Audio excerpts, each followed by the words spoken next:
Today, we are going to talk about software and its types. Software is a crucial part of a computer system. Without software, computers would be useless. Let's dive into what software is and the different types. All right, who can tell me what software is? Isn't it like programs we use on the computer?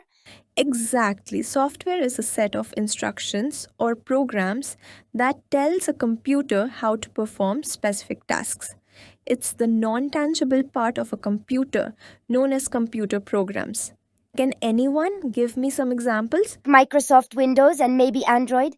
Yes, those are good examples. Software helps in various tasks like creating graphs, listening to music, watching videos, painting, capturing images, playing games, performing experiments, and programming. Now, let's talk about the main types of software: system software and application software. Let's start with system software. This type is designed to run a computer's hardware and application programs. It handles the functioning of all the components of the computer. Examples include MS Windows, Macintosh, Unix, and Linux. Can anyone tell me the types of system software? There are operating systems, utility programs, and language processors, right? Correct.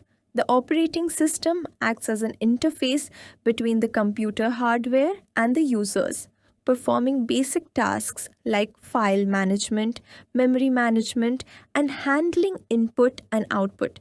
Can you name some operating systems? MS Windows and macOS. That's right. Next, utility programs.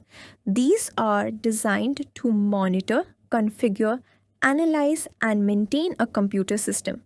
They help the computer system run properly by managing tasks like password protection, memory management, and virus protection.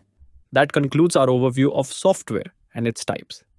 Remember, software is what makes computers functional and useful for a wide range of tasks.